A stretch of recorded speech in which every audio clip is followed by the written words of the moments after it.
नमस्कार। आपका बहुत बहुत स्वागत है हमारे YouTube चैनल अर्चना हिंदी साहित्य अध्ययन में। इस समय हम प्रैक्टिस सेट को हल कर रहे हैं। अब तक हमने 8 प्रैक्टिस सेट हल कर लिया है और यह 9वां प्रैक्टिस सेट हल कर रहे हैं। आज 9वां है। इसमें बहुत ही महत्वपूर्ण प्रश्न है, तो वीडियो को अंत तक देखिएगा क्योंकि सारे ही प्रश्न इम्पोर्टेंट हैं। अब 6 तारीख को परीक्षा है LT की, तो आपको बस रिवीजन करना है। जो याद करना है वो आपने याद कर लिया। अब आपको यह चेक करना है कि आपकी तैयारी कितनी है, कैसी है, अच्छी है कि उसमें कुछ कमियां रह गई हैं। तो इस प्रैक्टिस सेट से आपको पता चल जाएगा कि आपकी तैयारी कैसी है। अगर जो इस प्रैक्टिस सेट के प्रश्नों को आप 120 में से 100 प्रश्न हल कर लिए तो समझ लो आपकी तैयारी अच्छी है। तो शुरू करते हैं। इसका पहला प्रश्न, बाल, वय, संधि और किशोर मन का मनोवैज्ञानिक अंकन किस उपन्यास में हुआ है? बाल, वय, संधि और किशोर मन का मनोवैज्ञानिक अंकन किस उपन्यास में हुआ है? जयवर्धन, शेखर एक जीवनी, सन्यासी, संघर्ष। इसका बी करेक्ट आंसर हो जाएगा। शेखर एक जीवनी में शेखर इसका नायक है, तो उसकी बाल, वय, संधि और किशोर मन का मनोवैज्ञानिक अंकन किया गया है। यह 2 भागों में विभाजित है। पहला है शेखर एक जीवनी का पहला भाग और दूसरा भाग। तो पहले भाग में भी 4 इसके भाग हुए हैं। यह अज्ञेय की रचना है, तो इसमें इसका सी बी करेक्ट आंसर हो जाएगा। आगे है, देशभक्ति में कौन सा समास है? बहुव्रीहि, द्वंद्व, अव्ययी भाव और तत्पुरुष समास है। डी इसमें देशभक्ति, इसमें कौन सा समास है? तो इसका डी करेक्ट आंसर हो जाएगा। तत्पुरुष समास है। तत्पुरुष समास में कारक चिन्ह छिपे रहते हैं। तो देशभक्ति में देश की भक्ति या देश के लिए भक्ति, तो इसमें तत्पुरुष समास है। समास आपको याद होने चाहिए, सारे समास पेपर में आते हैं। तो तत्पुरुष समास की परिभाषा, इसे पहचानने का यही तरीका है कि इसमें कारक चिन्ह छिपे रहते हैं। आगे है, इसमें हमने सारे ही महत्वपूर्ण प्रश्न रखे हैं और सारे इम्पोर्टेंट प्रश्न हैं, क्योंकि इसमें मैंने अपने पेपर के अनुभव के हिसाब से पेपर रखे। हमने जितने पेपर दिए उनके अनुभव से हमें पता चला कि कैसे प्रश्न आते हैं, कौन इम्पोर्टेंट हैं, कौन नहीं। तो इसमें हमारा अनुभव छिपा है, इसीलिए यह प्रैक्टिस सेट और भी महत्वपूर्ण हो जाता है, क्योंकि हमने जितने भी एग्ज़ाम दिए हमारे सारे एग्ज़ाम क्लियर हुए हैं। तो आप इस प्रैक्टिस सेट को ज़रूर हल कीजिए। आगे है, कामाध्यात्म की समस्या निम्नलिखित में से किस रचना में उठाई गई है? आत्मजयी, संशय की एक रात, उर्वशी, कनुप्रिया। इसका सी करेक्ट आंसर हो जाएगा उर्वशी। उर्वशी में कामाध्यात्म की समस्या उठाई गई है। यह दिनकर की रचना है। कनुप्रिया धर्मवीर भारती की रचना है। संशय की एक रात नरेश मेहता की रचना है और आत्मजयी कुंवर नारायण की रचना है।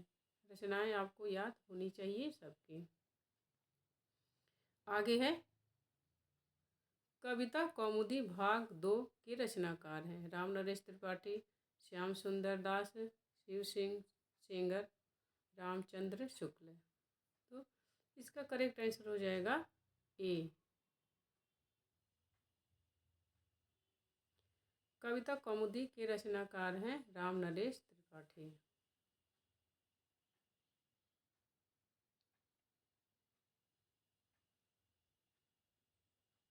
आगे है, प्लेटो प्रत्ययवादी या अध्यात्मवादी दार्शनिक थे। प्रस्तुत वाक्य त्रुटिवाचक शब्द कौन सा है? जो यह वाक्य दिया है कि प्लेटो प्रत्ययवादी या अध्यात्मवादी दार्शनिक थे, इस वाक्य में कमी है, गलती है। वो गलती कौन सी है? तो ध्यान से पढ़ना है पेपर को। अगर जो आप पेपर हॉल में बैठे हैं तो सबसे पहला काम है आपको पेपर को एकदम शांत मन से पढ़ना है, हड़बड़ाना नहीं है। तो पेपर क्वेश्चन ध्यान से पढ़िए और इसका उत्तर बताइए कि इसमें कौन सा गलत है। इसका ये करेक्ट आंसर हो जाएगा दार्शनिक जो है यह गलत लिखा गया, बल्कि न पर छोटी ई की मात्रा होनी चाहिए। पेपर पढ़ते समय आपको बिल्कुल हड़बड़ाना नहीं है। परीक्षा हाल में शांति से पढ़ना है और पूरा पेपर पढ़ना है। ऐसा नहीं, कभी कभी होता है कि लास्ट में नहीं कर देता है शब्द में, और आपको लगता है कि शुरू में ही पढ़े, झटके में पेपर पढ़े और लगता है कि ये तो उस कवि की रचना है, जबकि उसमें पूछा जाता है कि उस कवि की रचना कौन सी नहीं है। तो इसीलिए पेपर को ध्यान से पढ़ना है। यथासंभव में कौन सा समास है? अव्ययी भाव, कर्मधारय, तत्पुरुष, द्विगु। इसका एक करेक्ट आंसर हो जाएगा यथासंभव में अव्ययी भाव समास है। अव्ययी भाव समास की परिभाषा है कि उसका जो पहला पद होता है वो अव्यय होता है, और उस अव्यय जो होता है, अव्ययी भाव समास के जो शब्द होते हैं वह पुरुष, लिंग, वचन, काल के अनुसार बदलते नहीं हैं। तो ये आपको ध्यान रखना है। अगर जो पेपर में उदाहरण दे कि कौन सा समास है, तो सबसे पहले उसके चारों ऑप्शन को आपको ध्यान से पढ़ना है, उसके बाद पता करना है। काली घटा का घमंड घटा, पंक्ति में प्रयुक्त अलंकार पहचानिए। यमक, रूपक, मानवीकरण, अनुप्रास। काली घटा का घमंड घटा, इसमें कौन सा अलंकार है? तो यह गलती आप बिल्कुल मत करना इसमें कि इसमें अनुप्रास लगा दें, क्योंकि घ 3 बार आया है, लेकिन तो इसमें है मानवीकरण अलंकार। मानवीकरण अलंकार छायावाद युग की देन है, और उस मानवीकरण अलंकार की परिभाषा है कि जब किसी रचना को सजीव के रूप में प्रस्तुत किया जाए, मानव के रूप में प्रस्तुत किया जाए, तब वहाँ मानवीकरण अलंकार होता है। तो इसमें घटा का घमंड घटा, इसमें भावनात्मक चीज़ें हैं, इसीलिए इसमें मानवीकरण अलंकार होगा।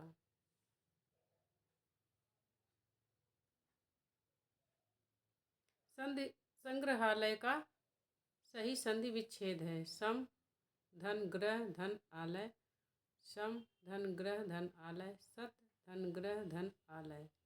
तो इसका एक करेक्ट आंसर हो जाएगा सम के नीचे हलंत रहेगा, ग्रह धन आलय, संग्रहालय। वागीश का संधि विच्छेद होगा वाग धनीश, वाक धनीश, वाक धनीश, वाक धन ईश। तो इसका भी करेक्ट आंसर हो जाएगा वाक धन बड़ी ई जिसमें ईश लिखा है वह सही उत्तर होगा, वाक धन ईश।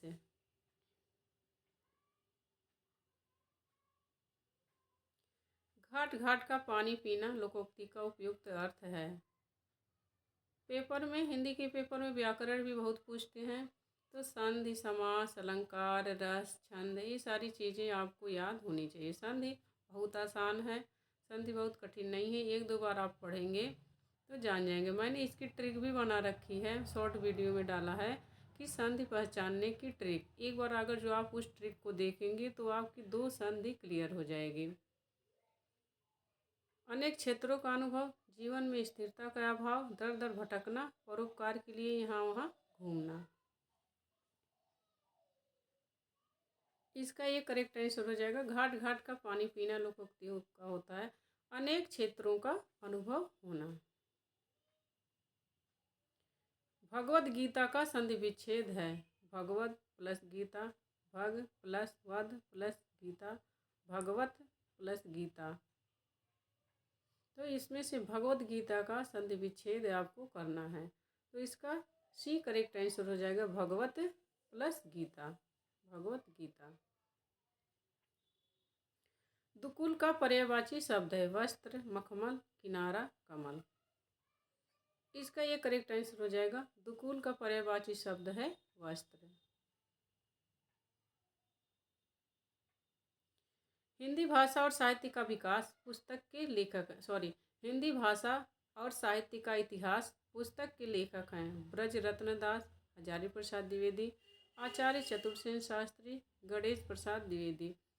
अब आपका रिवीजन करने का टाइम है। इसी समय आपको पता चलेगा कि आपकी तैयारी कितनी है। ईएलटी के पेपर में या टीजीटी पीजीटी किसी भी पेपर में इन रचनाएं ज़्यादा पूछती हैं। तो जितनी भी कवि लेखक की आप रचनाएं याद कर सकते हैं उतना आपको याद करना चाहिए, और याद किए भी होंगे। तो प्रैक्टिस सेट हल करेंगे तो पता चल जाएगा कि आपको किस कवि की रचनाएं, लेखक की रचनाएं याद हैं कि नहीं हैं। तो इसका करेक्ट आंसर हो जाएगा चतुर्सेन शास्त्री। नीलोत्पलम में कौन सा समास है? तत्पुरुष समास, कर्मधारय समास, बहुव्रीहि समास, द्विवचन समास। इसका करेक्ट आंसर हो जाएगा कर्मधारय समास। नीलोत्पलम में कर्मधारय समास है।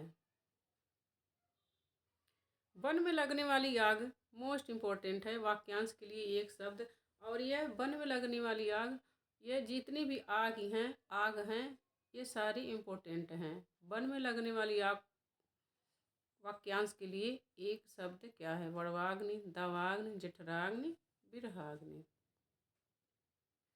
तो वन में लगने वाली आग को दावाग्नि कहते हैं। समुद्र में लगने वाली आग को क्या कहते हैं? तो इसे बड़वाग्नि कहते हैं। समुद्र में लगने वाली आग को बड़वाग्नि कहते हैं। पेट की आग या भूख को क्या कहते हैं? तो इसे जठराग्नि कहते हैं। तो तीनों आग आपको याद होना चाहिए कि तीनों आग किससे संबंधित हैं। दावाग्नि वन की आग, बड़वाग्नि समुद्र की आग, जठराग्नि पेट की आग या भूख। हिंदी साहित्य में प्रथम ज्ञानपीठ पुरस्कार निम्न में से किसे दिया गया था? सुमित्रानंदन पंत, मुंशी प्रेमचंद, हरिवंश राय बच्चन, महादेवी वर्मा। तो इसका एक करेक्ट आंसर हो जाएगा सुमित्रानंदन पंत। सुमित्रानंदन पंत को इन चारों में से सबसे पहले ज्ञानपीठ पुरस्कार दिया गया था। मोस्ट इम्पोर्टेंट है, भारत के संविधान के किस अनुच्छेद में हिंदी को भारत की राजभाषा बताया गया? एक क्वेश्चन जरूर बनता है इससे, तो हमने इस पर वीडियो बना रखे हैं। हिंदी के अनुच्छेद और उनकी आयोग की स्थापना मोस्ट इम्पोर्टेंट है। 2 क्वेश्चन पक्के हैं, तो वह आप देख लीजिए वीडियो, ताकि आपके 2 क्वेश्चन पक्के हो जाएं।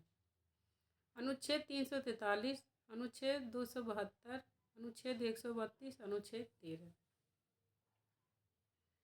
इसका करेक्ट आंसर हो जाएगा अनुच्छेद 343 में हिंदी को भारत की राजभाषा बताया गया है। पंजाब में हिंदी का प्रचार किसने किया?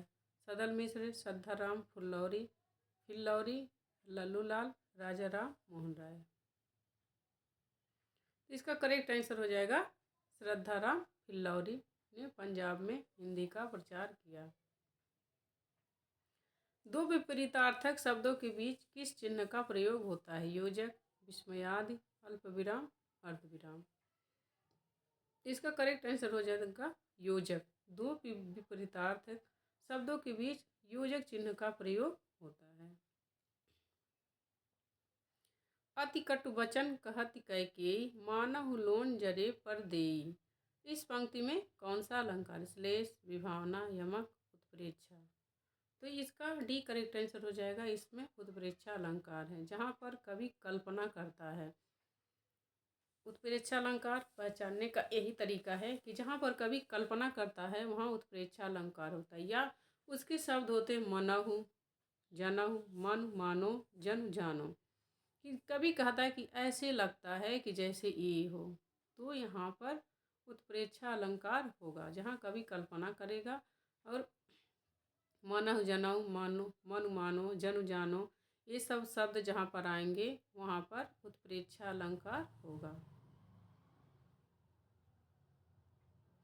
विवेकी राय के निबंधों की पहचान है? वैचारिक, अनुशासन, कथात्मक प्रवाह, समन्विति, ए और बी, भावात्मकता।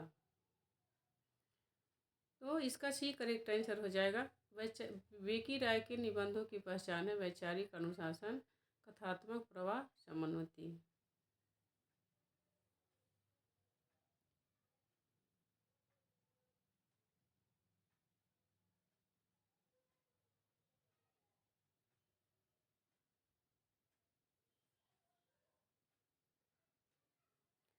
बिजली की चमक, बिजली की एक चमक के समान अचानक समस्त पुराने धार्मिक मतों के अंधकार के ऊपर एक नई बात दिखाई दी। कोई हिंदू नहीं जानता कि यह बात कहाँ से आई और कोई भी उसके प्रादुर्भाव का कारण निश्चित नहीं कर सकता। भक्ति काल के संदर्भ में यह कथन किसका है? Doctor Ram Kumar Verma, doctor Nagendra, doctor Grierson, doctor Shyam सुंदर दास। तो यह डॉक्टर ग्रियर्सन का कथन है। विद्वानों के कथन लेखकों के बारे में, रचनाकारों के बारे में, उनकी रचनाओं के बारे में आपको याद होने चाहिए, क्योंकि एक पेपर में, एलटी के एक पेपर में, आप 2018 का पेपर देखे होंगे तो उसकी एक पेपर में कम से कम 3-4 कथन तो पूछती ही हैं। अब तो पेपर और टफ होगा क्योंकि कंपटीशन और बढ़ गया है, तो आपको हर तरह से तैयार होना चाहिए।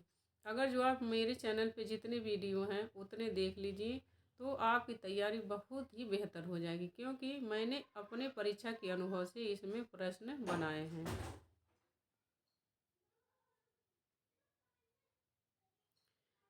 खुसरो की हिंदी खड़ी बोली की विशेषताएं हैं। इसमें खुसरो की हिंदी की खड़ी बोली की विशेषताएं पूछ रहा है। खुसरो की हिंदी आधुनिक खड़ी बोली से पर्याप्त साम्य रखती है। खुसरो की हिंदी में भारतीय आर्य भाषा के लगभग सभी ध्वनियों का प्रयोग मिलता है। कारक मुक्त शब्दों का प्रयोग नहीं मिलता है। नंबर 4, सर्वनाम के मोहि वाके आदि रूप मिलते हैं। इसमें कूट है, कूट का मिलान करना है कि कौन सा कूट सही है। तो इसका करेक्ट आंसर हो जाएगा ए, 1, 2, 4।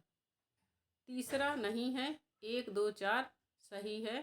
खुसरो की हिंदी आधुनिक खड़ी बोली से पर्याप्त साम्य रखती है। खुसरो की हिंदी में भारतीय आर्य भाषा के लगभग सभी ध्वनियों का प्रयोग मिलता है। सर्वनाम के मोहि वाके आदि रूप मिलते हैं। तो 1, 2, 4।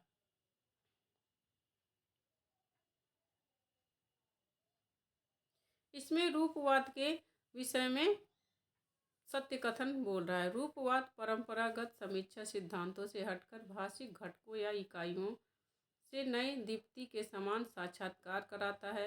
नई दीप्ति को चिन्हित करना ही रूपवादी समीक्षा का उद्देश्य है। रीति और वक्रोक्ति रूपवाद से ही संबंध है। उपरोक्त सभी, तो डी करेक्ट आंसर हो जाएगा। यह सभी जो कथन है सब रूपवाद के बारे में सही है।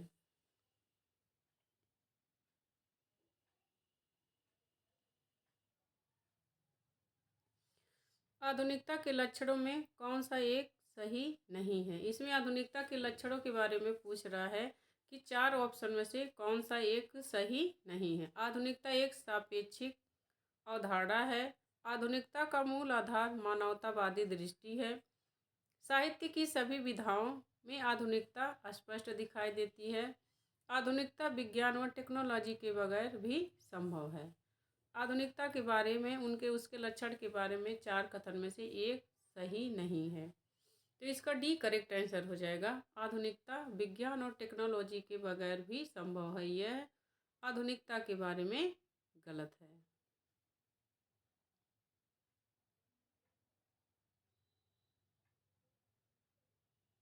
निराला की अधिकांश कविताओं की पृष्ठभूमि में राष्ट्रीयता का रंग विद्यमान मिलेगा। यह कथन किसका है? ये कथन है कि निराला की अधिकांश कविताओं की पृष्ठभूमि में राष्ट्रीयता का रंग विद्यमान मिलेगा। ये किसका कथन है? रामचंद्र शुक्ल का, शांति प्रिय द्विवेदी का, भगीरथ मिश्र का, डॉक्टर नगेंद्र का। तो यह भगीरथ मिश्र का निराला के बारे में कथन है। निराला की अधिकांश कविताओं की पृष्ठभूमि में राष्ट्रीयता का रंग विद्यमान मिलेगा। यहाँ पर शांति प्रिय रहेगा। शांतिप्रिय द्विवेदी।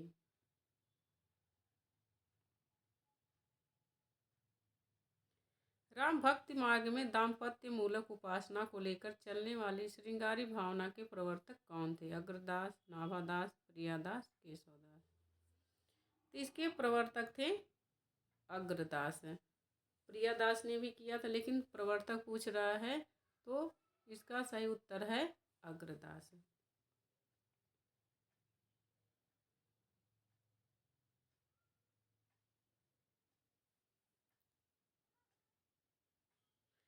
निम्नलिखित में से किस नाटककार ने मध्यकालीन इतिहास से विषय वस्तु का चयन करते हुए भव्य ऐतिहासिक नाटकों की रचना की? लक्ष्मी नारायण मिश्र, हरि कृष्ण प्रेमी, वृंदावन लाल वर्मा, चतुरसेन शास्त्री। तो इसका भी करेक्ट आंसर हो जाएगा हरि कृष्ण प्रेमी। तो हरि कृष्ण प्रेमी कैसे नाटककार थे? ऐतिहासिक नाटककार थे, और इन्होंने नाटक की कथा वस्तु कहाँ से ली है? मध्यकालीन इतिहास से ली है।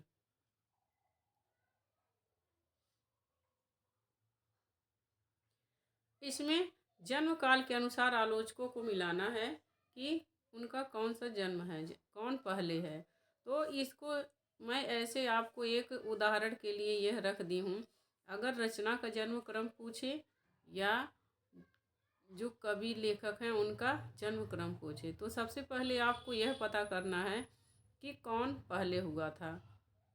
सारे कवियों की रचना जन्म तो याद करना ही पड़ता है कि कौन किस सन में हुआ। कभी कभी सन ही पूछ लेता है, तो अगर जो काल क्रम के अनुसार मिलाने के लिए दे दे तो पहले रचना को और जो लेखक हैं उनको ध्यान से पढ़ना है। तो जो आपको लगे कि यह सबसे पहले हैं और यह सबसे बाद के हैं, तो उन्हीं के अनुसार आपको मिलाना है। लास्ट वाला देखना है और शुरुआत का देखना है। जैनेन्द्र कुमार, रांगे राघव, नामवर सिंह, अमृत राय। रांगे राघव, नामवर सिंह, अमृत राय, जैनेन्द्र कुमार। नामवर सिंह, अमृत राय, जैनेन्द्र कुमार, रांगे राघव। तो इन चारों में से मिलाना है कि कौन पहले है, जन्म काल के अनुसार मिलाना है। तो इसका डी करेक्ट आंसर है जैनेन्द्र कुमार, अमृत राय, रांगे राघव, नामवर सिंह।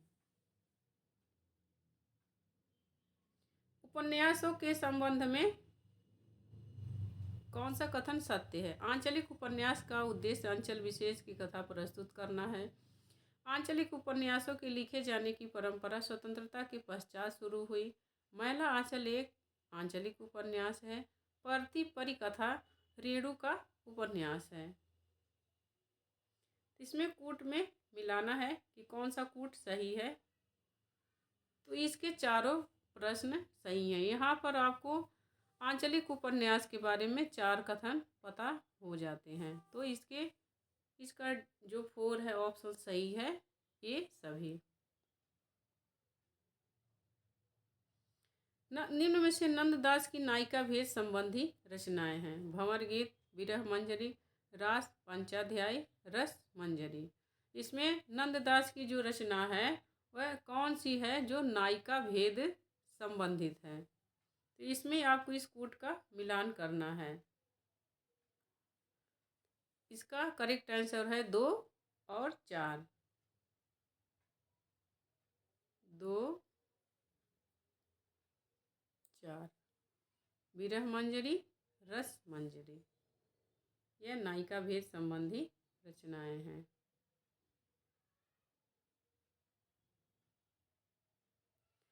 रीतिकालीन कवि केशवदास के संदर्भ में कौन सा कथन असत्य है? मोस्ट इम्पोर्टेंट कथन है, क्योंकि यहाँ पर आपको केशवदास के बारे में 3 कथन मिल ही जाएंगे, केवल एक ही कथन गलत होगा। केशव अलंकारवादी आचार्य थे, सही है। केशव की मान्यता थी कि कविता और कामिनी अलंकारों के बिना सुशोभित नहीं होती। रामचंद्रिका इनकी प्रसिद्ध रचना है, उनकी कविता सरल है। तो इसका जो है डी करेक्ट आंसर है कि उनकी कविता सरल है, यह असत्य है। और सब 3 जो कथन है यह तीनों सत्य हैं केशवदास के बारे में। प्रयोगवाद का सबसे बड़ा दोष था। इसमें पूछ रहा है कि प्रयोगवाद का सबसे बड़ा दोष क्या था? लोक कल्याण की उपेक्षा, नवीनता के प्रति अतिशय मोह, रूढ़ियों मान्यताओं का विरोध, नए प्रतीकों का सर्वथा अभाव। तो प्रयोगवाद का सबसे बड़ा दोष था लोक कल्याण की उपेक्षा।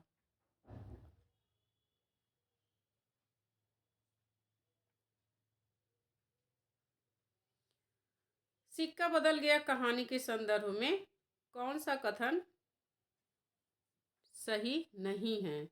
यह कहानी विभाजन की पृष्ठभूमि पर लिखी गई है। इसमें मानवीय संबंधों और मूल्यों पर आए विघटन का वर्णन हुआ है।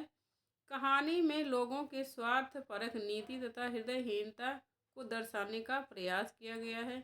यह कहानी फैंटेसी शैली पर आधारित है।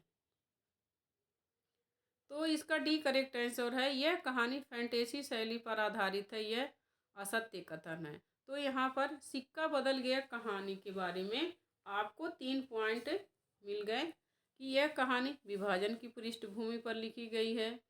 इसमें मानवीय संबंधों और मूल्यों पर आए विघटन का वर्णन हुआ है। कहानी में लोगों के स्वार्थपरक नीति तथा हृदयहीनता को दर्शाने का प्रयास किया गया है। 3 करेक्ट आंसर हैं। सिक्का बदल गया का सिक्का बदल गया कृष्णा सोबती की कहानी है। मैथिली शरण गुप्त के संदर्भ में कौन सा कथन असत्य है? मैथिली शरण गुप्त राम भक्त कवि थे। साकेत राम कथा पर आधारित महाकाव्य है। साकेत के 9वें सर्ग में उर्मिला का विरह वर्णन है। यशोधरा कृष्णा पर आधारित काव्य है। इसका डी करेक्ट आंसर है, यशोधरा कृष्णा पर आधारित काव्य है।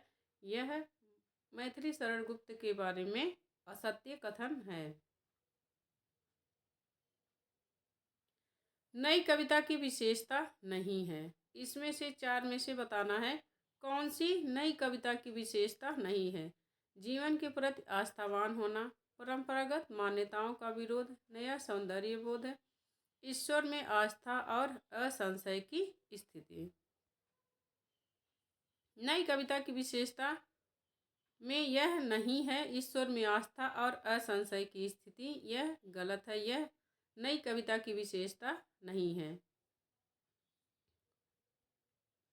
क्योंकि नई कविता की विशेषता इसमें ईश्वर के प्रति अनास्था का भाव है।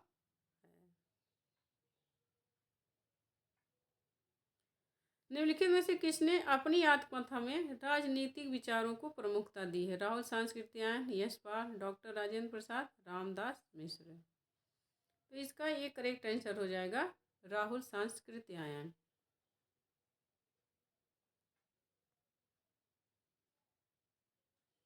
वस्तुतः वे पहले व्यक्ति हैं जिन्होंने आचार्य शुक्ल की अनेक धारणाओं और स्थापनाओं को चुनौती देते हुए उन्हें सबल प्रमाणों के आधार पर खंडित किया है। जहां एक ऐतिहासिक चेतना व पूर्व परंपरा के दिशा की बात है, निश्चय ही आचार्य हजारी प्रसाद द्विवेदी हिंदी के सबसे अधिक सशक्त इतिहासकार हैं। यह कथन किसका है? ये मोस्ट इम्पोर्टेंट कथन है, क्योंकि यह पेपर में आया हुआ कथन है। और इसमें यह प्रश्न दिया था पिछली परीक्षा में कि यह किस आलोचक के बारे में है, तो यहाँ पर आलोचक का नाम दे दिया। इस कथन को आप दोनों तरह से तैयार करेंगे। सबसे पहले आपको यह पता होना चाहिए कि यह किसके बारे में कहा जा रहा है, तो प्रश्न पूछ लेता है यह किस आलोचक के बारे में कहा जा रहा है, तो यह हजारी प्रसाद द्विवेदी के बारे में कहा जा रहा है। यह किसका कथन है? डॉक्टर राम कुमार वर्मा, दशरथ ओझा, गणपति चंद्र गुप्त, नलिन विलोचन शर्मा। यह गणपति चंद्र गुप्त का कथन है आचार्य द्विवेदी के बारे में। धरती धन्य अपना उपन्यास किसको चित्रित किया गया है? उपन्यास में किसको चित्रित किया गया? चमार जाति के शोषण की त्रासदी को, संपन्नता की स्थिति को, गरीबों को, उपयुक्त में से कोई नहीं। तो इसका करेक्ट आंसर है ए, चमार जाति के शोषण की त्रासदी को धरती धन्य अपना उपन्यास में वर्णित किया गया है। बहुत ही अच्छा उपन्यास है और ये नेट के सिलेबस में लगा हुआ है। तो इसके जो लेखक हैं वह जगदीश चंद्र हैं, माथुर नहीं हैं, जगदीश चंद्र हैं, जगदीश चंद्र माथुर दूसरे हैं और जगदीश चंद्र दूसरे हैं। तो जगदीश चंद्र हैं, अगर जो आपके पेपर में आ जाए दोनों का नाम दे दे तो जगदीश चंद्र का नाम लगाना है। इसका जो मुख्य पात्र है, जो नायक है, वह काली नाम है उस नायक का। निम्नलिखित में से विश्वनाथ शर्मा कौशिक के उपन्यास के पात्र हैं। बृजमोहन, सुलोचना, सुगिया, नंदराम। इसमें कूट में मिलान करना है आपको। कौन से हैं, कौन कौन से हैं? बृजमोहन, सुलोचना, सुगिया, नंदराम। तो इसका 1 2 4, खाली इसका 3 नहीं है। 1 2 4, बृजमोहन, सुलोचना, नंदराम।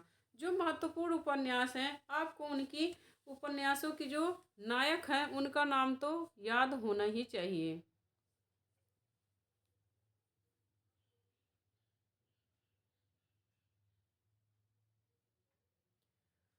निम्नलिखित कथनों पर विचार कीजिए। भारतेंदु जिन ने भारत दुर्दशा में भारत की स्थिति का वर्णन किया है। भारतेंदु युग पुनर्जागरण का युग है। भारतेंदु ने रीतिकाल के मुक्तकों का संकलन भारती भूषण नाम से किया। भारतेंदु युग में उच्च वर्ग की सामाजिक परिस्थितियों का चित्रण हुआ। उपर्युक्त में से कौन सा कथन सही है? इस कूट के माध्यम से आपको बताना है कि कौन सा करेक्ट आंसर है। इसका करेक्ट आंसर हो जाएगा 1 2 4, 1 2 4।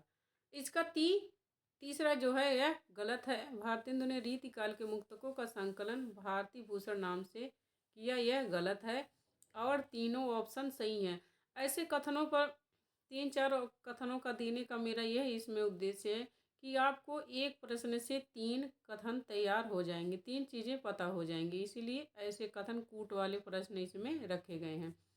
तो कूट वाले प्रश्न को देखकर ये बिल्कुल मत सोचिएगा कि ये बड़ा है या इसे नहीं करेंगे। यह और ही महत्वपूर्ण है क्योंकि एक प्रश्न में आपको 3 चीज़ें पता चल जा रही हैं।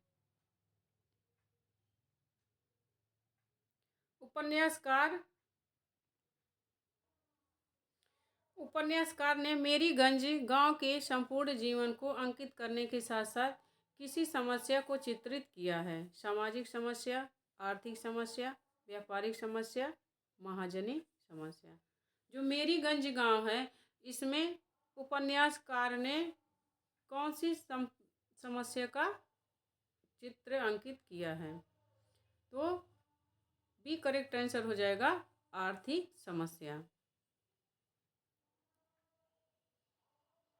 मैला आंचल के बारे में है यह, और फणीश्वर नाथ रेणु इसके हैं।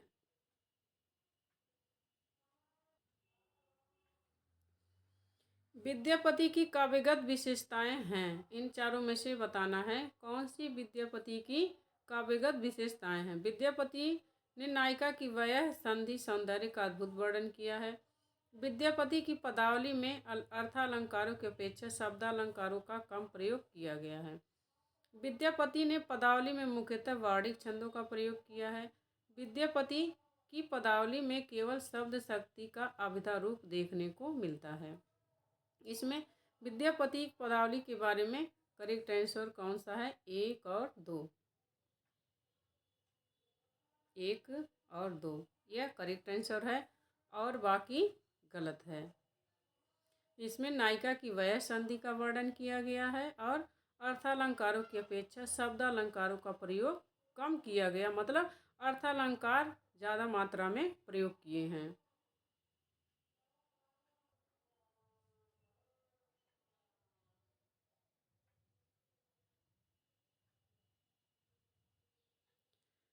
रीतिकालीन कवियों की रचनाओं का मुख्य उद्देश्य नहीं था स्वांतः सुखाय, ऋतुवर्णन, आश्रयदाताओं का यशगान, साहित्य की समृद्धि। इसमें से रीतिकालीन कवियों की रचना करने का जो मुख्य उद्देश्य कौन नहीं था?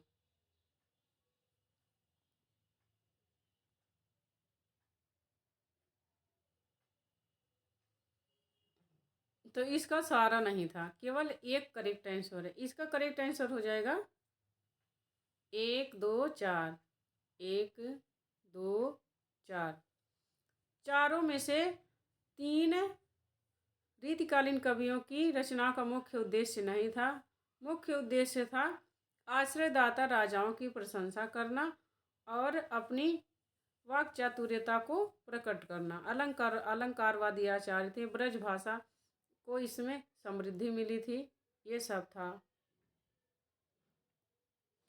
आधुनिक काल को किन नामों से जाना जाता है? आधुनिक काल को किन किन नामों से जाना जाता है? गद्य काल, राष्ट्रीय चेतना काल, वर्तमान काल, समाज सुधार काल। तो इसमें से कितने नामों से जाना जाता है आधुनिक काल को? तो इसका करेक्ट आंसर है 1 और 4। गद्य काल,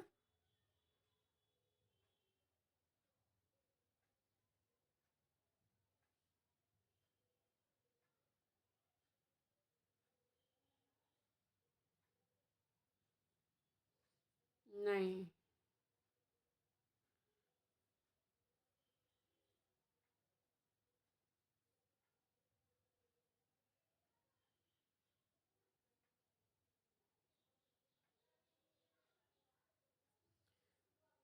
और समाज सुधार काल। सी 1 और 4।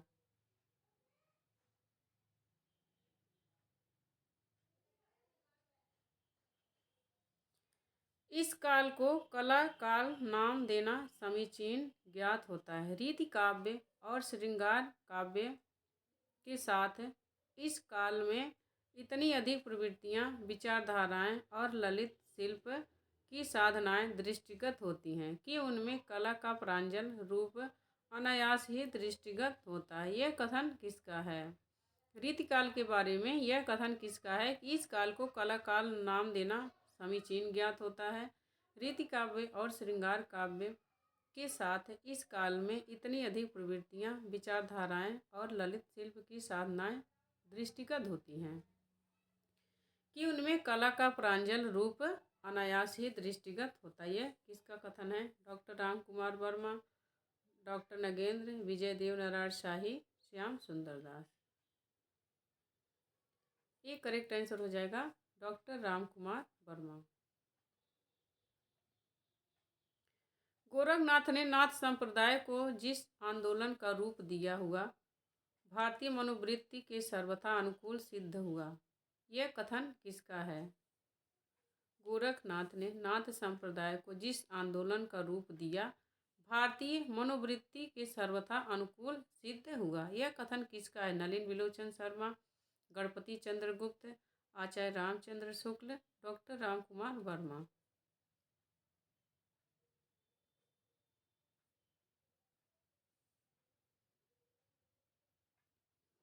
इसका एक करेक्ट आंसर हो जाएगा डी, राम कुमार वर्मा।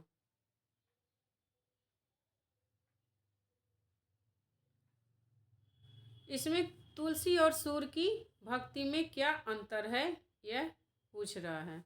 सूर का काव्य गेय है, तुलसी का नहीं। तुलसी की अपेक्षा सूर का काव्य शिल्प उत्कृष्ट कोटि का है।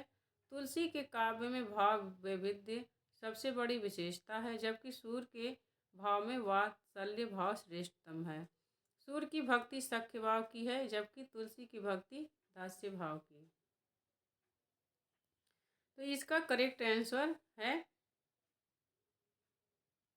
सी, 3 और 4।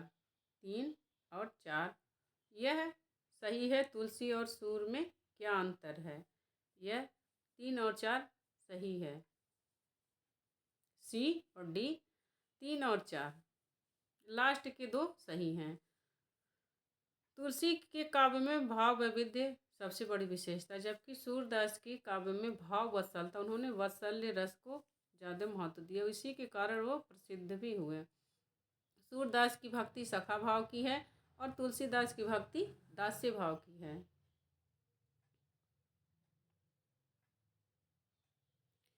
भारतीय युग की विशेषताएं हैं। इसमें भारतीय युग की विशेषताएं पूछ रहा है। पद्य के क्षेत्र में प्राचीनतम का आग्रह और गद्य में नवीनता का आग्रह। राजभक्ति के साथ साथ देशभक्ति का उदय, पद्य के समान ही गद्य का भी विकास, हास्य व्यंग्य की प्रवृत्ति का पूर्ण विकास। इसमें भारतेंद्र युग की विशेषताएं क्या हैं वह बताना है आपको। तो इसका सी करेक्ट आंसर हो जाएगा।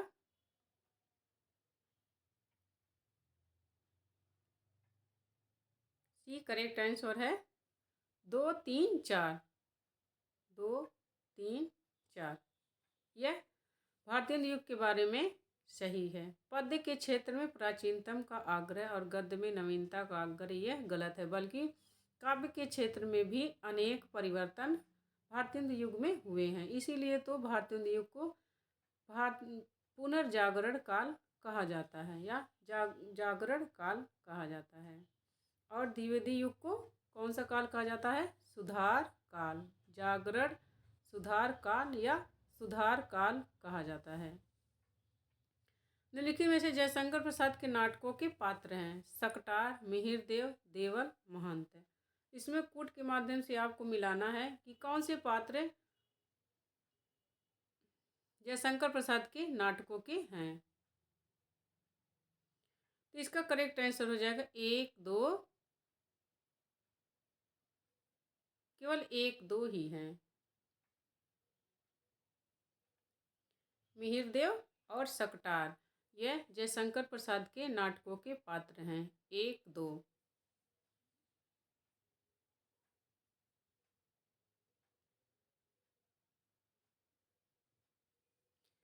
प्रवासी साहित्य के संबंध में कौन सा विचार सत्य है? यह हिंदी साहित्य में जुड़ती एक नवीन विधा एवं चेतना है। यह प्रवासियों के मनोविज्ञान से जुड़ी है। यह एक नई अंतर्दृष्टि भी है। यह प्रवास के संस्कृति, संस्कार एवं उस भूभाग से जुड़े लोगों की स्थिति से अवगत कराती है। तो इसका करेक्ट आंसर हो जाएगा 1, 2, 3, 4। प्रवासी साहित्य के बारे में चारों कथन सत्य हैं। तो प्रवासी साहित्य के बारे में आपको यहाँ पर 4 कथन मिल जाते हैं। यह हिंदी साहित्य में जुड़ती एक नवीन विधा एवं चेतना है। प्रवासी साहित्य यह प्रवासियों के मनोविज्ञान से जुड़ी है। यह एक नई अंतर्दृष्टि भी है। यह प्रवास के संस्कृति, संस्कार एवं उस भूभाग से जुड़े लोगों की स्थिति से अवगत कराती है। 1, 2, 3, 4।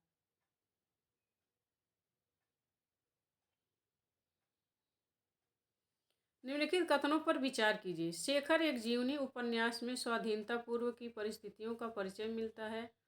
अज्ञेय में अहम भाव, भय तथा काम भावना का चित्रण उपन्यास में किया है। अज्ञेय ने, यह ने होगा।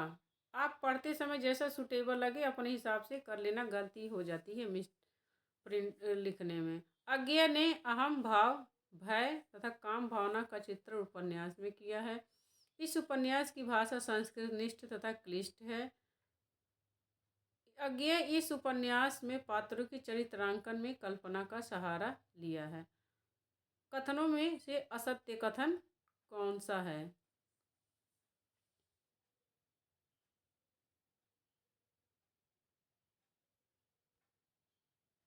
तो इसका 3 और 4 असत्य कथन है। शेखर एक जीवनी उपन्यास के बारे में 3 और 4 असत्य कथन है। यह इस उपन्यास की भाषा संस्कृतनिष्ठ तथा क्लिष्ट है, नई आसान भाषा है। बस उसकी जो कथा वस्तु है कुछ टाइम तक समझ में नहीं आती, लेकिन भाषा आसान है। और इसमें कल्पना का सहारा लिया है, ये गलत है। ऊपर के 2 सही हैं। तो यहाँ पर आपको शेखर एक जीवनी के बारे में 2 करेक्ट आंसर मिल जाते हैं कि शेखर एक जीवनी उपन्यास में स्वाधीनता पूर्व की परिस्थितियों का परिचय मिलता है। अज्ञेय ने अहम भाव, भय तथा काम भावना का चित्रण उपन्यास में किया है।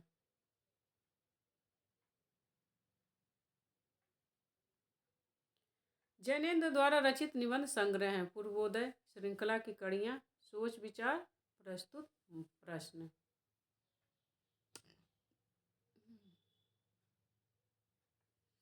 तो इसके करेक्ट आंसर हैं 1, 3, 4। 1, 3, 4। पूर्वोदय, सोच विचार, प्रस्तुत प्रश्न। श्रृंखला की कड़ियाँ यह महादेवी वर्मा की रचना है। उनका जो निबंध है, श्रृंखला की कड़ियाँ, इसमें स्त्री विमर्श पर उन्होंने लिखा है।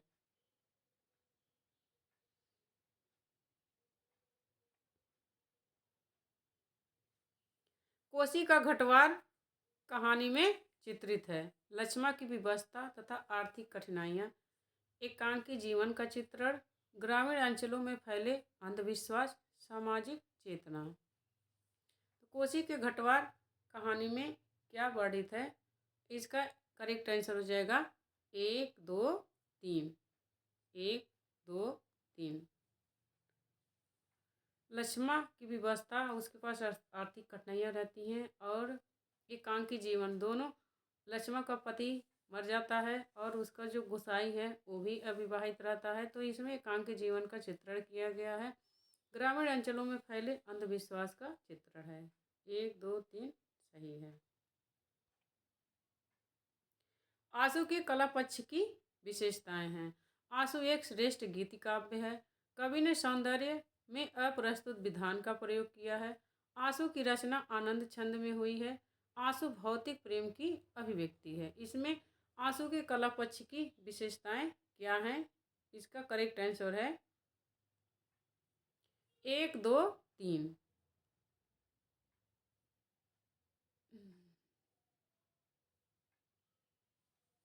आंसू एक श्रेष्ठ गीति काव्य है। आंसू, कवि ने सौंदर्य में अप्रस्तुत विधान का प्रयोग किया है, और आंसू की रचना आनंद छंद में हुई है।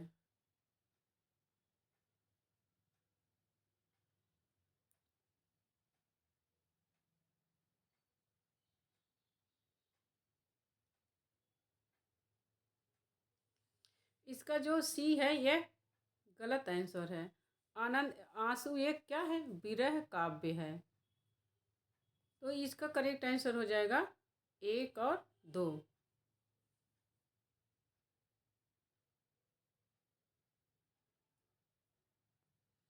आंसू एक श्रेष्ठ गीति काव्य है। कवि ने सौंदर्य में अप्रस्तुत विधान का प्रयोग किया है। 1 और 2 करेक्ट आंसर।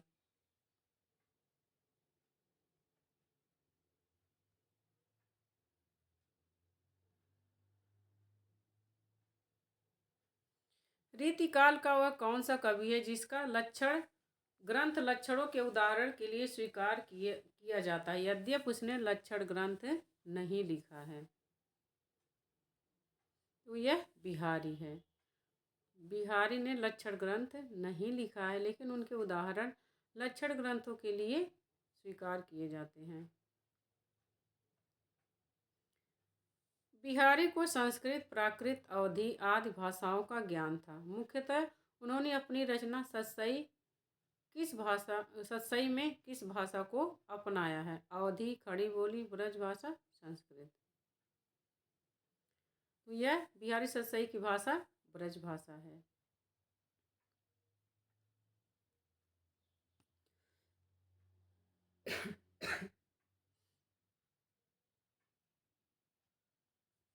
छायावाद युग के बारे में निम्नलिखित में से कौन सा कथन सही है? छायावादी काव्य के मूल अभिव्यंजना की प्रधानता है। छायावादी शब्द का अर्थ रहस्यवाद और पद्धति विशेष के व्यापक अर्थ में है। छायावादी काव्य अज्ञात प्रियतम को आश्रय बनाकर श्रद्धा भाव समर्पित करता है। छायावाद में मानव और मानव के सूक्ष्म सौंदर्य का भान होता है। करेक्ट आंसर है छायावाद शब्द का अर्थ रहस्यवाद और पद्धति विशेष के व्यापक अर्थ में है। B correct answer. निम्नलिखित में से कौन सा कथन सही नहीं है?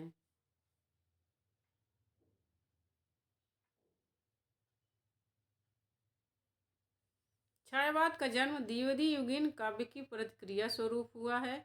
यहाँ पर आपको 3 करेक्ट आंसर मिलेंगे, केवल एक गलत है। प्रारंभ में छायावाद का प्रयोग व्यंग्य रूप कविताओं के लिए किया गया। छायावाद में व्यंग्य रूप में लिखी गई कविताएं अस्पष्ट थीं। छायावाद में विवेचना की रहस्यानुभूति की लाक्षणिक एवं प्रतीकात्मक शैली में अभिव्यंजना की जाती है। उत्तर है छायावाद में व्यंग्य रूप में लिखी गई कविताएं अस्पष्ट थीं। यह गलत है, बल्कि उसमें रहस्यवाद की प्रधानता है छायावादी कविता में। तो यह इसका गलत आंसर है। छायावाद में व्यंग रूप में लिखी गई कविताएं अस्पष्ट थी, यह सही है।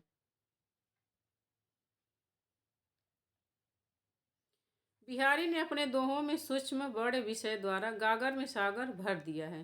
बिहारी ने इस प्रकार के दोहों में किस शैली का प्रयोग किया? अन्योक्ति शैली, समासोक्ति शैली, मुक्तक शैली, गुण शैली।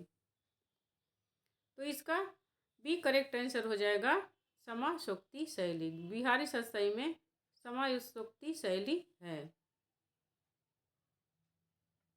लाल चंद्रिका नामक बिहारी सतसई की टीका के रचनाकार हैं सदल मिश्र, कृष्ण कवि, बिहारी, लल्लूलाल। तो इसका करेक्ट आंसर हो जाएगा लल्लूलाल। बिहारी सतसई क्या है, यहाँ पर यह ध्यान देना है, लाल चंद्रिका जो है यह बिहारी सतसई की टीका है। लाल चंद्रिका बिहारी सतसई की टीका है और इसके रचनाकार हैं लल्लूलाल।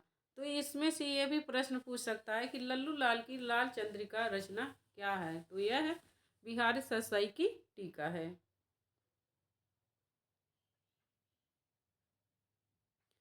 निम्न में से कौन सा कथन सही नहीं है? छायावाद प्रेम, प्रकृति और सौंदर्य का काव्य है।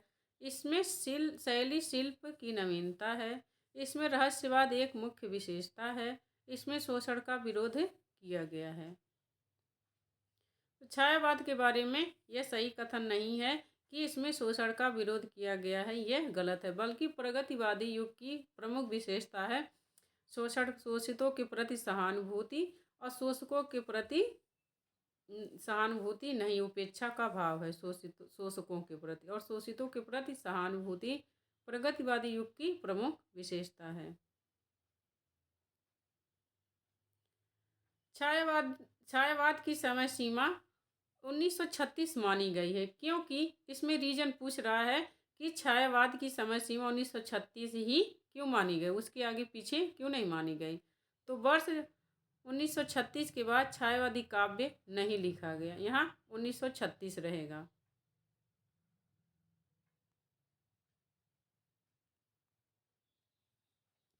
वर्ष 1936 के बाद छायावादी काव्य नहीं लिखा गया।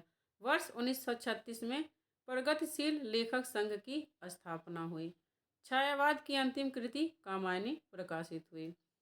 छायावादी कवि प्रकृति तथा सौंदर्य से परे काव्य रचना नहीं कर सके। तो छायावाद की समय सीमा के बारे में करेक्ट आंसर है बी।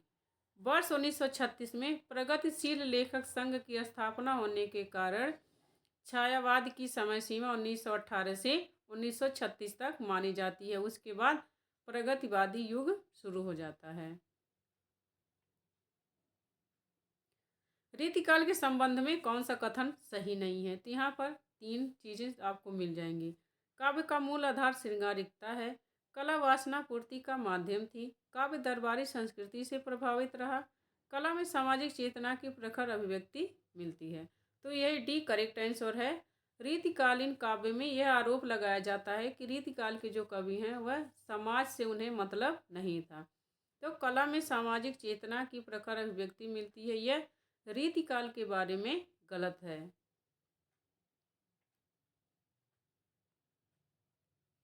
निम्नलिखित में से कौन सा कथन सही है? छायावादी कविता का विकास द्विवेदी युगीन कविता के साथ साथ हुआ। छायावादी कविता विषयनिष्ठ तथा संश्लिष्ट थी। छायावाद का आरंभ प्रसाद की झरना कविता से माना जाता है। छायावादी कविता कल्पना प्रधान है। यहाँ पर थोड़ा हम फास्ट रिवीजन करेंगे ताकि जल्दी से जल्दी आपका हो जाए। इसमें से छायावाद युग के बारे में सही कथन पूछ रहा है, तो इसका डी करेक्ट आंसर है।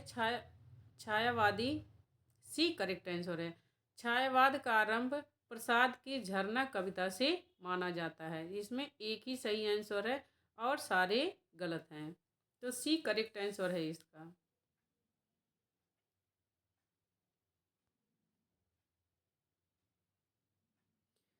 इसमें पूछ रहा है हिंदी साहित्य का इतिहास का प्रमुख ग्रंथ है जो अभी तक अधूरा है। हिंदी साहित्य का वह हिंदी साहित्य का कौन प्रमुख ग्रंथ है जो अभी तक अधूरा है?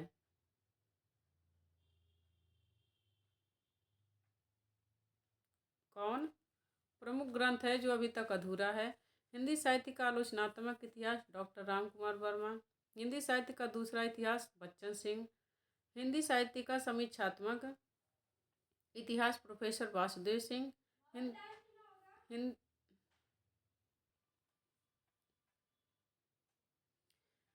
इसका एक करेक्ट आंसर हो जाएगा हिंदी साहित्य का आलोचनात्मक इतिहास डॉक्टर राम कुमार वर्मा का जो है यह अधूरा है अभी तक।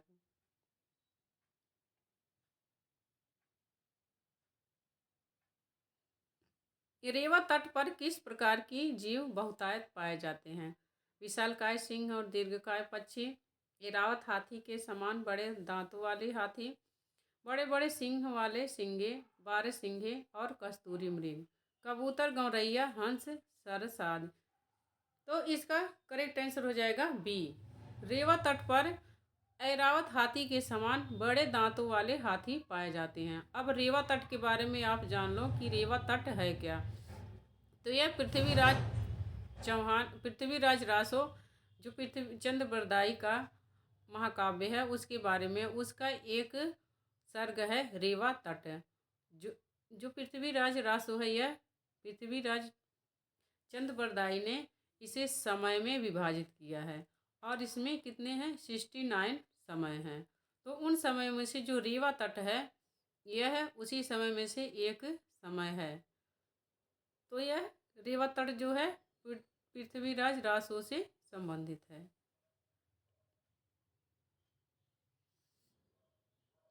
किसी कवि का यश उसकी रचनाओं के परिमाण के हिसाब से नहीं होता है, गुण के हिसाब से होता है। मुक्तक कविता में जो गुण होना चाहिए वह बिहारी के दोहे में अपने चरम उत्कर्ष पर पहुंचा है, इसमें कोई संदेह नहीं है। यह कथन किसका है? मोस्ट इम्पोर्टेंट है क्योंकि बिहारी रीतिकाल के बहुत ही प्रसिद्ध कवि हैं। तो बिहारी के बारे में यह किसका कथन है?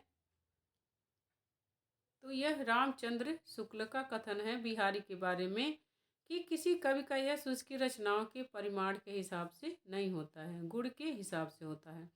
मुक्तक कविता में जो गुण होना चाहिए वह बिहारी के दोहों में अपने चरम उत्कर्ष पर पहुंचा है, इसमें कोई संदेह नहीं है। तो यह कथन किसका है? आचार्य रामचंद्र शुक्ल का। निम्नलिखित में से असत्य कथन का चयन कीजिए। इसमें असत्य कथन का चयन करना है आपको। हिंदी साहित्य का उत्तर मध्यकाल रीतिकाल के नाम से जाना जाता है। रीतिकाल को मिश्र बंधुओं ने अलंकृत काल नाम दिया है। विश्वनाथ प्रसाद मिश्र इसे श्रृंगार काल कहते हैं। आचार्य नामवर सिंह रीतिकाल को कला काल कहते हैं। तो असत्य कथन यही है, आचार्य नामवर सिंह रीतिकाल को कला काल कहते हैं, यह गलत है और तीनों जो है वह सही है। रीतिकाल को कला काल रसाल करके एक कवि हैं, रमाशंकर शुक्ल रसाल ने कलाकार कहा है। हिंदी साहित्य का सर्वाधिक व्यवस्थित और लोकप्रिय इतिहास ग्रंथ कौन सा है? हिंदी साहित्य का आलोचनात्मक इतिहास राम कुमार वर्मा। हिंदी साहित्य का आधा इतिहास सुमन राजे। हिंदी भाषा और साहित्य का विकास हरिऔध। हिंदी साहित्य का इतिहास आचार्य रामचंद्र शुक्ल। तो डी करेक्ट आंसर है। शुक्ल जी का जो हिंदी साहित्य का इतिहास है यह सबसे व्यवस्थित और लोकप्रिय इतिहास ग्रंथ है।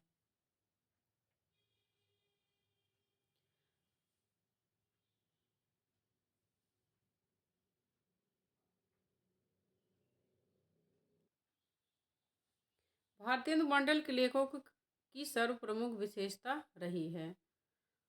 उनके कृतित्व में राष्ट्रीय भावना मुखर हुई है। ये सभी पत्रकार थे और किसी न किसी पत्र का स्वयं संपादन करते थे। इन लेखकों में अधिकांश नाटककार थे। इन्होंने हिंदी साहित्य की अभिवृद्धि में प्राणपण सहयोग दिया। इसका बी करेक्ट आंसर है। भारतेंदु मंडल के लेखकों की सबसे प्रमुख विशेषता है कि वे सभी पत्रकार थे और किसी न किसी पत्र का स्वयं संपादन करते थे। रीतिकालीन हिंदी साहित्य में नवीन विचारों का अभाव रहा। प्रबंध काव्य की अपेक्षा मुक्तक काव्य की रचना अधिक हुई। नारी के विभिन्न रूपों का अंकन प्रायः नहीं हुआ। आश्रयदाताओं को महत्व दिया गया। रीतिकाल के बारे में इसमें क्या सही है आपको बताना है।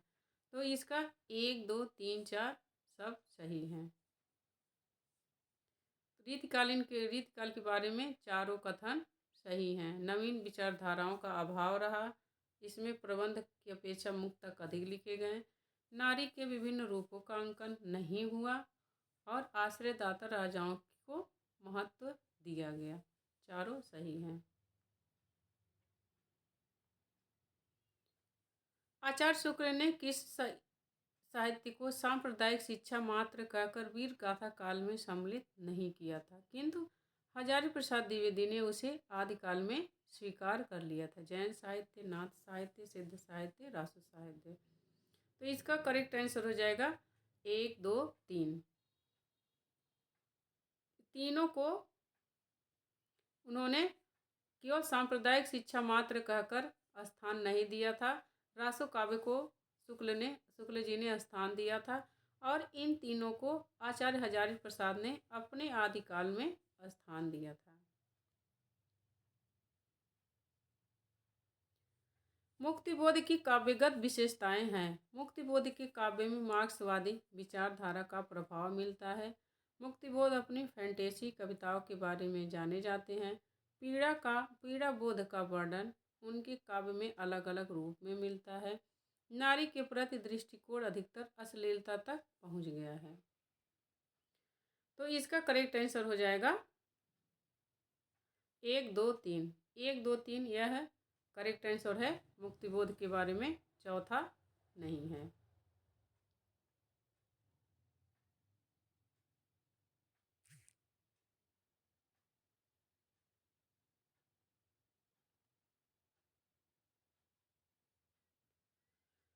निम्न में से कौन सी बोली पश्चिमी हिंदी की नहीं है? कन्नौजी, ब्रजभाषा, बघेली, कौरवी। तो इसका करेक्ट आंसर हो जाएगा सी, बघेली बोली पश्चिमी हिंदी की नहीं है। दलित आत्मकथा है। इनमें से कौन सी दलित आत्मकथा है? पिता से मिले सपने, मेरी हकीकत, अपने अपने पिंजरे, जूठन, एक कहानी यह भी, कल ही यह भी, कितने शहरों में कितनी बार, अन्य से अनन्या। तो इसका करेक्ट आंसर हो जाएगा ए और बी। यह दलित आत्मकथा है, ए और बी। अपने अपने पिंजरे और जूठन।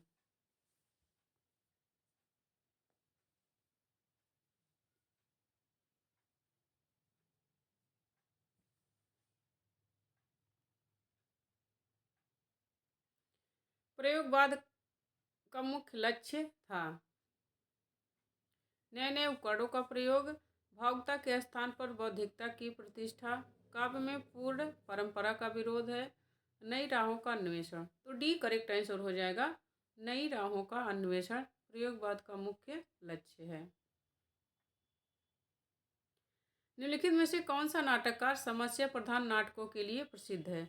उपेंद्र नाथ हस्क, लक्ष्मी नारायण मिश्र, सेठ गोविंद दास, हरिकृष्ण प्रेमी। लक्ष्मी नारायण मिश्र समस्या प्रधान नाटकों के लिए प्रसिद्ध हैं। इनकी सिंदूर की होली जो नाटक है वह समस्या प्रधान नाटक है। महिला कहानीकार हैं सूर्यबाला, मृणाल पांडे, चंद्रकिरण, सोनरिक्शा, कमल कुमार। तो इसका करेक्ट आंसर हो जाएगा, ये चारों जो हैं यह है महिला कहानीकार हैं। 1, 2, 3, 4।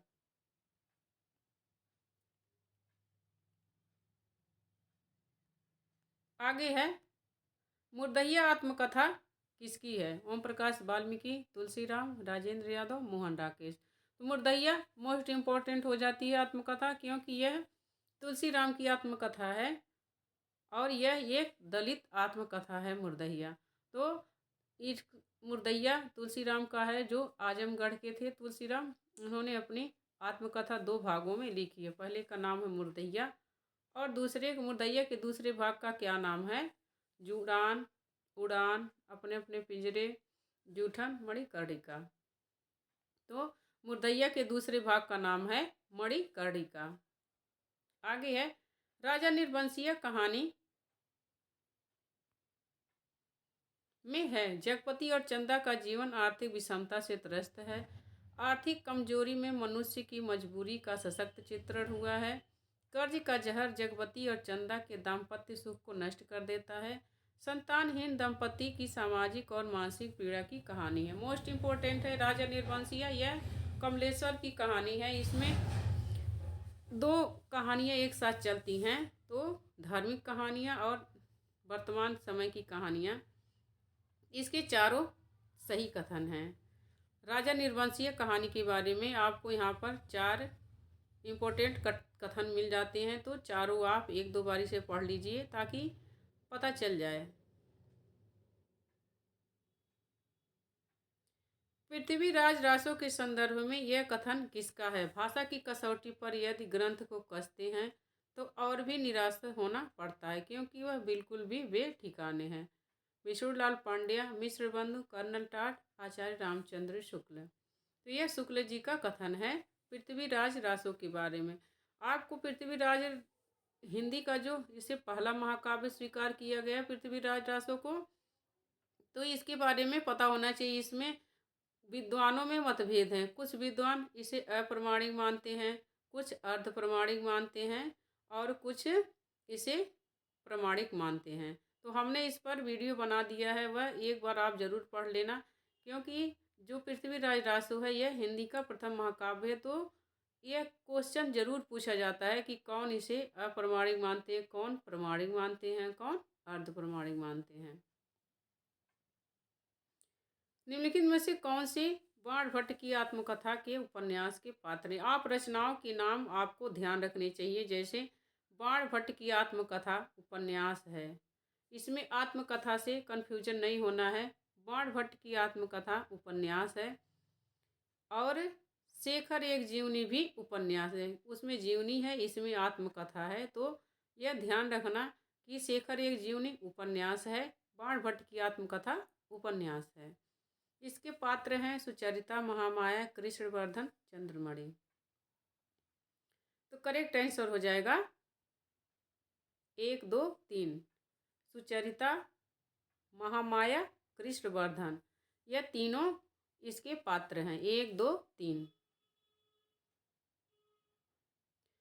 शेखर एक जीवनी किस विधा की रचना है? तो यह उपन्यास है। निम्नलिखित में से कौन सी भूषण के विषय में सही है? भूषण की भाषा प्रधानतः ब्रज भाषा थी। भूषण ने शब्दों को तोड़ मरोड़ कर प्रस्तुत किया। उनकी भाषा में फारसी और बुंदेलखंडी के शब्दों का अधिक प्रयोग हुआ है। उन्हें भूषण की उपाधि से सम्मानित किया गया है।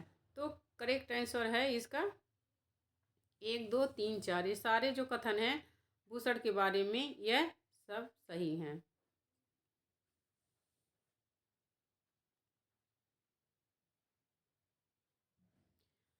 प्रेम और श्रद्धा, पूज्य बुद्धि दोनों के मेल से भक्ति की निष्पत्ति होती है। किसका कथन है? यह शुक्ल जी का कथन है। भ्रमर सूर के भ्रमर गीत की सबसे बड़ी मौलिकता है गोपी का वाक चातुर्य, ज्ञान पर प्रेम की विजय, मार्मिकता का और काव्यात्मकता, योग पर भक्ति की विजय। तो इसका करेक्ट आंसर हो जाएगा सूरदास की भ्रमर गीत के बारे में सत्य कथन है 2 और 4।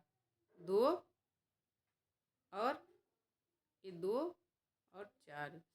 ज्ञान पर प्रेम की विजय, योग पर भक्ति की विजय, यह सूरदास की भ्रमर गीत की सबसे बड़ी विशेषता है।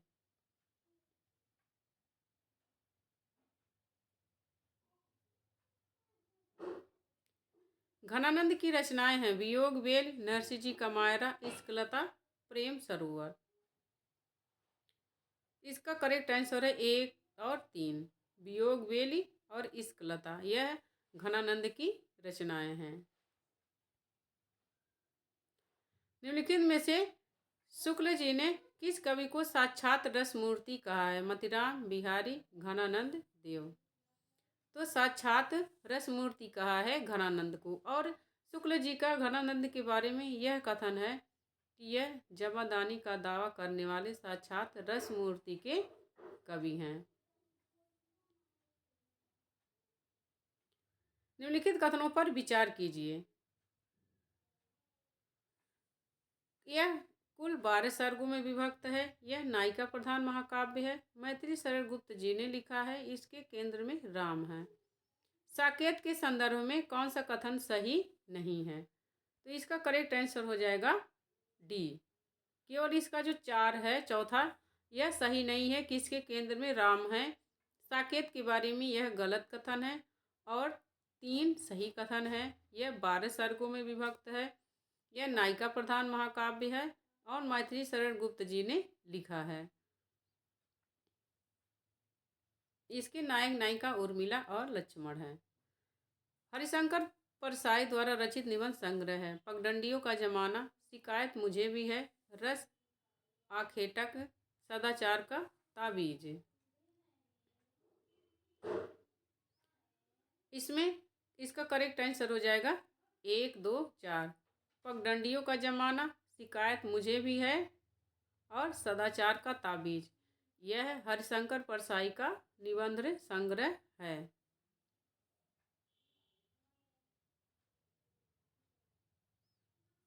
राम और कृष्ण की उपासना वैष्णव धर्म के नाम से जानी जाती है, क्योंकि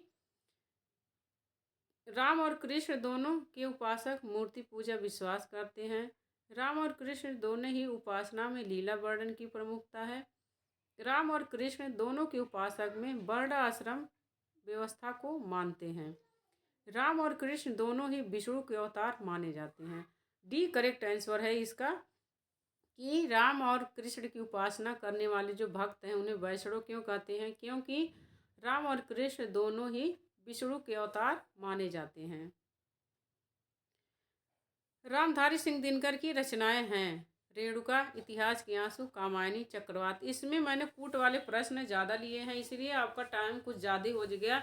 लेकिन यहाँ पर इम्पोर्टेंट ये है कि मैंने सोचा कि इसमें एक कथन में आपको 3-4 कथन मिल जाएंगे। एक प्रश्न में 3-4, जैसे यहाँ जो कवि हैं उनकी रचनाएं हैं 2-3 हैं, एक साथ में 2-3 रचनाएं मिल जाती हैं। तो इसमें रामधारी सिंह दिनकर की रचनाएं कौन सी हैं? 1, 2, 4। 1, 2, 4। कामायनी केवल नहीं है, यह कामायनी जयशंकर प्रसाद की रचना है। राजाओं से पुरस्कार पाने तथा जनता द्वारा समादृत होने के कारण रीतिकाल की कविता श्रृंगार रसमयी हो गई है और अन्य प्रकार की कविताएं उसके सामने दब सी गई हैं। यह कथन किसका है? यह महत्वपूर्ण कथन है। जितने भी कथन है सारे महत्वपूर्ण है, तो सारे आप 1-2 बार देख लेना है इसको। एक बार में वीडियो नहीं समझ में आए तो 2 बार देखिए, क्योंकि अगर जो एक बार क्लियर हो गई चीज़ें और पेपर में वो आ गया प्रश्न, तो आपके लिए वीडियो देखना सार्थक हो जाएगा। यह श्याम सुंदर दास का कथन है रीतिकाल के बारे में। आचार्य महावीर प्रसाद द्विवेदी ने के खड़ी बोली संबंधी विचार हैं। गद्य व पद्य की भाषा एक होनी चाहिए। खड़ी बोली काव्य हेतु पूर्ण उपयुक्त है। खड़ी बोली आधुनिक काल से पूर्व की है।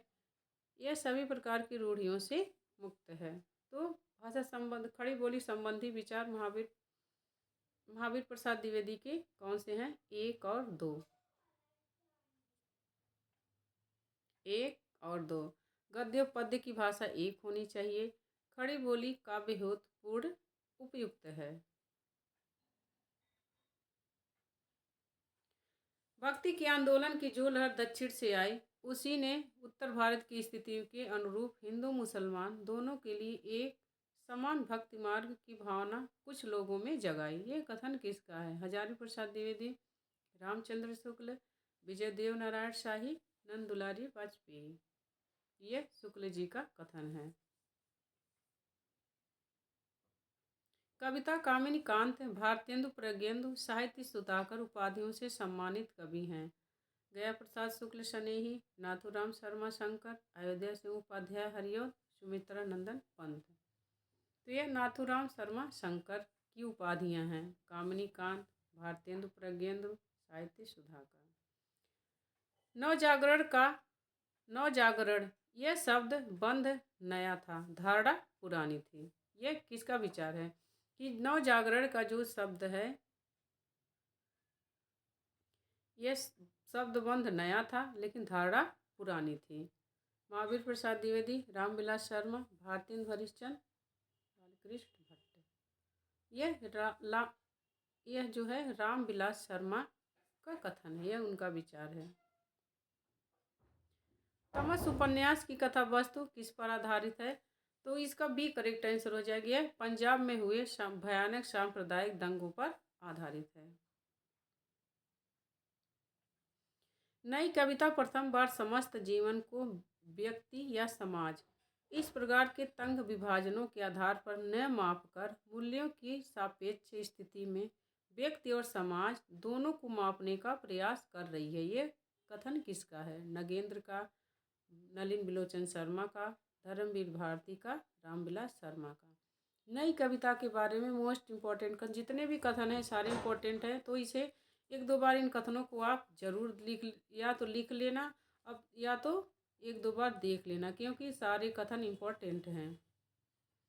तो यह किसका कथन है? धर्मवीर भारती का। नई कविता प्रथम बार समस्त जीवन को व्यक्ति या समाज से इस प्रकार के तंग विभाजनों के आधार पर न मापकर मूल्यों की सापेक्ष स्थिति में व्यक्ति और समाज दोनों को मापने का प्रयास कर रही है।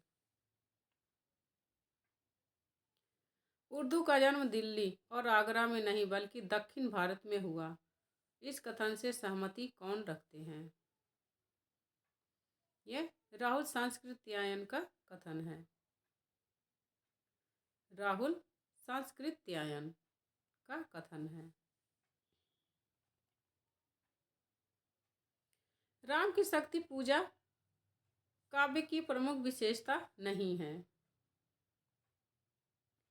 राम की शक्ति पूजा काव्य की प्रमुख विशेषता नहीं है। अंधकार से प्रकाश की ओर, शक्ति गीत, लोकमंगल का अभाव, नाट्य भाव की कमी। तो इसका जो है डी करेक्ट आंसर है, नाट्य भाव की कमी। यह राम की शक्ति पूजा की विशेषता नहीं है। आध्यात्मिक रंग के चश्मे आजकल बहुत सस्ते हो गए, उन्हें चढ़ाकर कुछ लोगों को गीत गोविंद जयदेव के पदों में आध्यात्मिकता दिखी है, वैसे ही पदावली विद्यापति के पदों में। यह कथन किसका है? तो आप इस कथन को यहीं से इम्पोर्टेंट रखना कि आध्यात्मिक रंग के चश्मे आजकल बहुत सस्ते हो गए हैं, यह ध्यान में रखना। ये किसका कथन है? यह शुक्ल जी का कथन है। आगे है, संप्रेषण का अर्थ है पाठक द्वारा शिक्षक की रचना की समीक्षा करना, पाठक द्वारा शिक्षक की अनुभूतियों को अनुभव करना, पाठक द्वारा पाठक की अनुभूतियों को अनुभव करना, सृजक द्वारा पाठक को ज्ञान की अनुभूति कराना। तो पाठक द्वारा सृजक की अनुभूतियों को अनुभव कराना।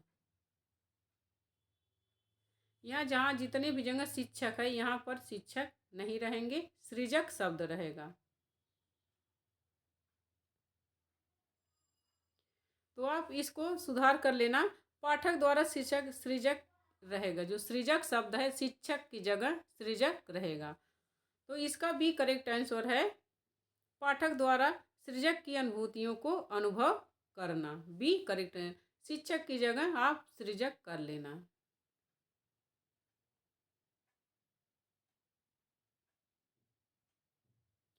नागमती का वियोग खंड अपने विरह व्यंजन के लिए लोकप्रिय है। इसमें जायसी ने 12 मासा का प्रयोग किया है। यहाँ कवि ने 12 मासा की शुरुआत किस महीने से की है? मोस्ट इम्पोर्टेंट कथन है और यह पेपर में आया हुआ प्रश्न है। श्रावण, फाल्गुन, अश्विन, माघ। इसमें आषाढ़ है, सी की जगह आषाढ़ रहेगा। नागमती वियोग वर्णन जायसी ने आषाढ़ महीने से शुरू किया है। तो मोस्ट इम्पोर्टेंट है किस महीने से शुरू किया है? आषाढ़ से। स्वसुखी संप्रदाय की स्थापना का श्रेय किस कवि को जाता है? रामचरण दास जी, राघवानंद, केशवनंद, रामानंद। तो यह रामचरण दास जी स्वसुखी संप्रदाय की स्थापना किए थे। निम्नलिखित में से जगदीश चंद्र जैन के रिपोर्टाज हैं। पैकिंग की डायरी, फाइटर की डायरी, भीगी। इसका एक करेक्ट आंसर है जगदीश चंद्र जैन के रिपोर्टाज हैं पैकिंग की डायरी।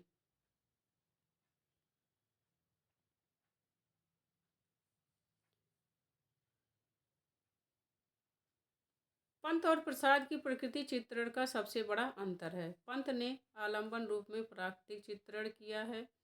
पंत ने प्रकृति के सुकुमार रूप का अधिक चित्रण किया है, कठोर रूप का बहुत कम, जबकि प्रसाद ने दोनों रूपों का चित्रण किया है। पंत ने प्रकृति का मानवीकरण किया है।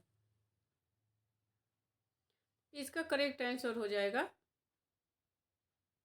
यहाँ ABC, तीन ही ऑप्शन है, तो इसका भी करेक्ट आंसर हो जाएगा। पंत ने प्रकृति के सुकुमार रूप का चित्रण अधिक चित्रण किया है, कठोर रूप का बहुत कम, जबकि प्रसाद ने दोनों रूप का चित्रण किया है। यह प्रसाद और पंत के प्रकृति चित्रण का सबसे बड़ा अंतर है। निम्नलिखित में से बालकृष्ण भट्ट द्वारा रचित निबंध संग्रह हैं। साहित्य सुमन, भट्ट निबंध माला, आलोक पर्व, कुछ उथले कुछ गहरे। इसका करेक्ट आंसर हो जाएगा 1 और 2। 1 और 2 साहित्य सुमन, भट्ट निबंध माला, यह 2 बालकृष्ण भट्ट के निबंध संग्रह हैं। आचार्य भामा के अनुसार काव्य का प्रयोजन क्या है? कवि के नाम को अमर रखना, काव्य के दृष्ट व अदृष्ट प्रयोजन, रस व दोषहीन काव्य रचना करना, यश की प्राप्ति व धन अर्जित करना। भामा के काव्य प्रयोजन का मुख्य उद्देश्य है कवि के नाम को अमर रखना। सुमित्रानंद पंत जीवन और साहित्य, जीवनी के लेखक कौन है? विष्णु प्रभाकर, रामविलास शर्मा, शांति ज्योतिष, जगदीश चंद्र माथुर। तो सुमित्रानंद पंत की जीवनी, सुमित्रानंद पंत जीवन और साहित्य, जीवनी के लेखक हैं शांति जोशी। जिन्होंने जीना जाना, जीवनी के लेखक कौन हैं? जिन्होंने जीना जाना, जीवनी के लेखक कौन हैं? तो यह जगदीश चंद्र माथुर हैं। जिन्होंने जीना जाना, जीवनी के लेखक जगदीश चंद्र माथुर। बुंदेलखंड में मुस्लिम आक्रांताओं की कथा किस उपन्यास की कथा वस्तु है? इसका सी करेक्ट आंसर हो जाएगा कोहरे में युद्ध। कोहरे में युद्ध जो उपन्यास है बुंदेलखंड में मुस्लिम आक्रांताओं की कथा वर्णित है कोहरे में युद्ध में। समालोचक पत्रिका के संपादक कौन है? पत्रिकाएं एक प्रश्न पत्रिका से जरूर पूछेगा, तो आपको सारी पत्रिकाएं याद होनी चाहिए। समालोचक पत्रिका के संपादक कौन है? चंद्रधर शर्मा गुलेरी, मदन मोहन मालवीय, अंबिका प्रसाद वाजपेयी, अंबिका प्रसाद गुप्त। समालोचक पत्रिका के संपादक हैं मदन मोहन मालवीय। अभ्युदय पत्रिका के संपादक कौन है? चंद्रधर शर्मा गुलेरी, मदन मोहन मालवीय। तो इसमें अभ्युदय पत्रिका के संपादक हैं मदन मोहन मालवीय। इंदु पत्रिका के संपादक कौन है? अंबिका प्रसाद गुप्त। इंदु पत्रिका के संपादक हैं अंबिका प्रसाद गुप्त।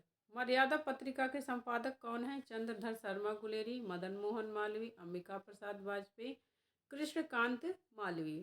तो मर्यादा पत्रिका के संपादक कौन है? कृष्णकांत मालवीय। यहीं पर हमारा 120 प्रश्नों का यह प्रैक्टिस सेट खत्म होता है। मुझे आशा है कि इसके प्रैक्टिस सेट के जो प्रश्न हैं आपकी परीक्षा की तैयारी को और बेहतर बनाएंगे और आपको पसंद भी आए होंगे। तो आपको अगर जो कोई आपको लगता है कि आपका कुछ तैयार नहीं है तो आप हमें बता सकते हैं, मैं उस पर वीडियो बना दूंगी। अगर जो आपको लगता है कि ये हमारा जो है छूट गया है, हमने इसको तैयार नहीं किया है, या आपने कहीं से देखा नहीं है, आपको मिला नहीं है कि यह चीज़ हमें नहीं आ रही है, तो आप हमें कमेंट करके बताइए कि किस चीज़ पर आपको वीडियो चाहिए। अगर जो आप बताएंगे कि आपको इस चीज़ पर वीडियो चाहिए तो मैं उस पर वीडियो बना दूंगी और आपकी तैयारी को और बेहतर कर दूंगी। तो वीडियो अच्छी लगी हो तो लाइक करिए और आप हमारे चैनल अर्चना हिंदी साहित्य अध्ययन को सब्सक्राइब करिए, ताकि मैं जैसे ही वीडियो बनाऊं उसकी वीडियो की नोटिफिकेशन आप तक पहुंचती रहे और आपकी तैयारी और बेहतर हो। तो मिलते हैं अगले वीडियो में अगले प्रैक्टिस सेट के साथ या अगले प्रश्नों के साथ। तब तक के लिए नमस्कार।